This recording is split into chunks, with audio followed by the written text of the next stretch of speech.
ಚಿಕ್ಕ ಟಬ್ ತಗೊಂಡ್ಬಂದಿದ್ದೀನಿ, ಸರಿನಾ? ಇಲ್ಲೋಡು, ನಿಂಗೋಸ್ಕರ ಗೊಂಬೆ ಕೂಡ ಇಟ್ಟಿದ್ದೀನಿ. ಇವಾಗ ನೀರು ಹಾಕೋಣ. ಗುಳು ಗುಳು ಗುಳು ಗುಳು ಗುಳು. ಈಗ ತಲೆ ಮೇಲೆ ಶಾಂಪು ಹಾಕೋಣ.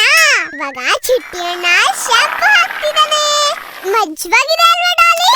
ಇನ್ಮೇಲೆ ದಿನಾಗ್ಲೂ ನಿಂಗೆ ಹೀಗೆ ಸ್ನಾನ ಮಾಡಿಸ್ತೀನಿ. ಚಿಟ್ಟಿ, ಸೋಪ್ ತಗೊಳ್ಳೋದ್ ಮರ್ತ್ಬಿಟ್ಯಲ್ಲ. ಇವಾಗ ಮುಖ ತೊಳೆಯೋಣ. ತಲೆಯಲ್ಲಿ ನೀರಿದ್ರೆ ಥಂಡಿ ಆಗುತ್ತಲ್ವಾ, ಅದಕ್ಕೆ ಟವಲ್ ಇಂದ ತಲೆ ಒರೆಸ್ಬೇಕು. ಚಿಟ್ಟಿ, ಹಾಗೆ ಪಪ್ಪುಗೂ ಸ್ನಾನ ಮಾಡಿಸ್ಬಿಡು. ಆಗಲ್ಲ ಆಗಲ್ಲ. ಈ ಪುಟ್ಟ ಡಾಲಿಗೆ ಚಿಟ್ಟಿ ಅಣ್ಣ ಪೌಡರ್ ಹಾಕಿ ಬೊಟ್ಟಿಟ್ಟು ಚೆನ್ನಾಗಿ ಕಾಣಿಸೋಂಗ್ ಮಾಡ್ತಾನೆ. ಅದಾದ್ಮೇಲೆ ಹೊಸ ಬಟ್ಟೆ ಎಲ್ಲ ಹಾಕ್ತೀನಿ. ಮುದ್ದು ಪಾಪು. ಚಿಟ್ಟಿ ಅಣ್ಣ ಹಾಲಿನ ಬಾಟ್ಲಲ್ಲಿ ಹಾಲು ಕೊಡ್ತಾನೆ. ಇದನ್ನ ಕುಡ್ದು ಚೆನ್ನಾಗಿ ನಿದ್ದೆ ಮಾಡು. ತಾಚಿ ಪುಟ್ಟ ತಾಚಿ. ಈಗ ಹೋಗಿ ಮನೆಯೆಲ್ಲ ಕ್ಲೀನ್ ಮಾಡಿ ಬರ್ತೀನಿ. ನೀ ಇಲ್ಲೇ ಮಲ್ಕೊಂಡಿರು.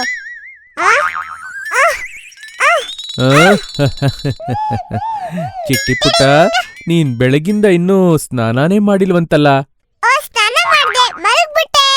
ನೀನು ಮಲ್ಗು ಡಾಲಿ. ನಾನು ಮಲಗ್ಬಿಟ್ಟೆ. ಆಹಾ ಆಹಾ ಚಿಟ್ಟಿ.